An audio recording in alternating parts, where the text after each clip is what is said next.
If you've been practicing your brushstrokes, but you don't know how to turn them into something like this is your next step. Hello, I'm Tanya Miller.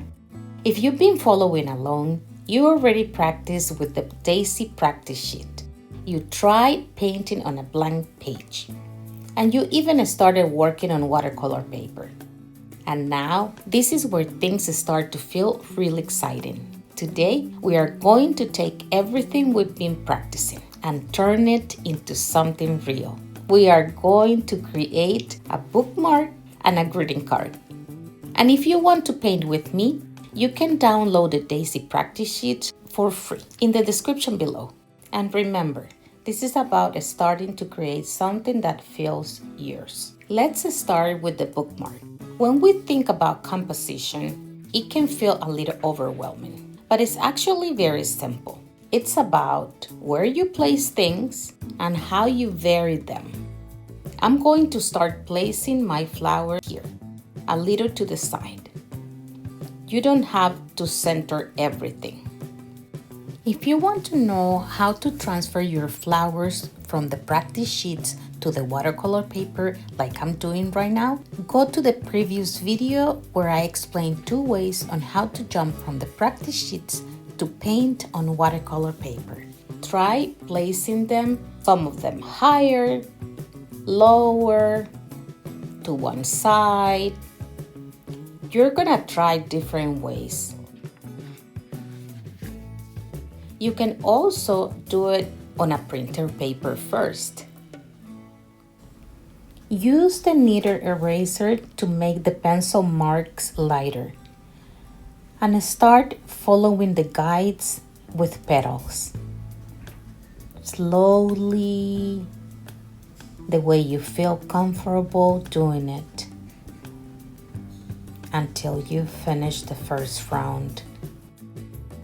I'm going to paint a second round of petals a little bit darker to give them some movement and depth.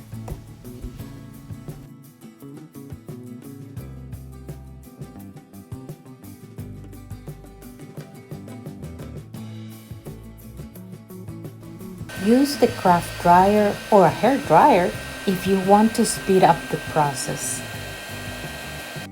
Some new gamboge for the centers.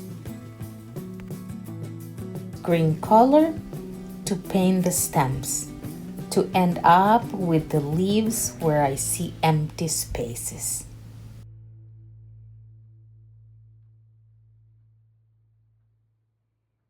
For the second one, I will use the second method I explained on my previous video. Check it out if you want to see how it works. Now I'm going to change the size. Some flowers bigger, some smaller. This makes everything feel more natural and interesting. I'm just playing with the space. Not too crowded, not too empty. Just moving things until it feels good. There is no right or wrong. You are just exploring. You can always paint some on printer paper just until you be sure which ones you like the most to paint them on watercolor paper. You can also try different brushes. Like in the first one, I was using a round brush, and in this case, I was using a filbert brush. Try different brushes until you find the ones that you like the most for the kind of brush strokes you want to get.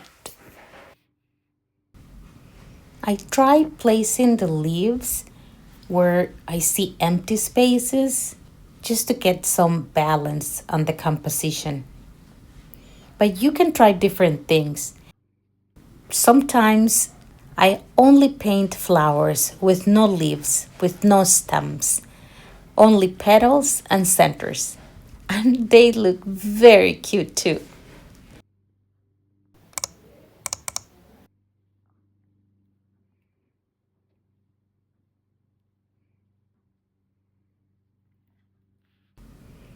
play with darker petals and with different sizes, some longer than others, some very short.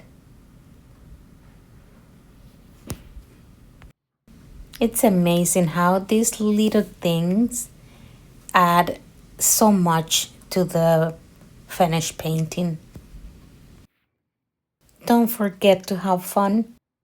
I really enjoy doing these things because it's just like playing for me. And I hope you do the same. I always make holes at the end of each bookmark just to add something like a ribbon. In this case, I have this lace that is very cute.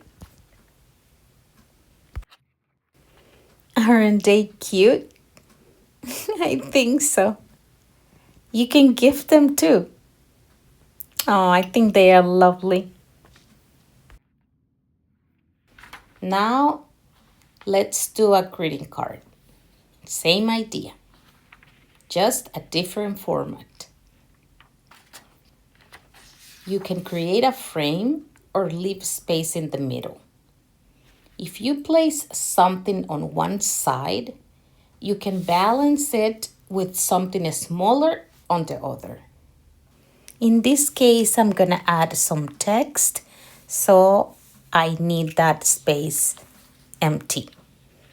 So this flower is going to this side.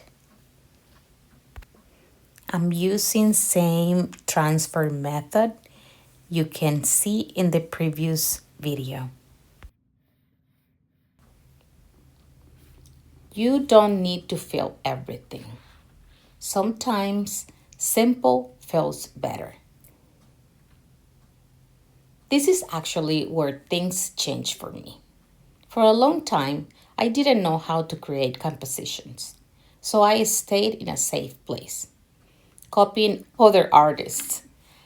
But when I started doing this, just placing things, trying different sizes, that's when I started feeling like, now it looks like mine. Don't rush. Enjoy the moment. Do it slowly or the way you like it, the way you want it, the way it feels joyful for you. Because that's the main thing, that you have fun. For me, painting with watercolor is my relaxing time. Don't you think? I speed up the process because it's very repetitive, but you can pause it and do it on your own pace. Next week, I'll show you a simple way to improve your paintings. I'll guide you step by step on how to use color values in a daisy composition. And over the next few weeks, every Tuesday, I'll be sharing a new video. My goal is to help you feel confident painting flowers and creating beautiful compositions you can use in bookmarks, cards, and much more.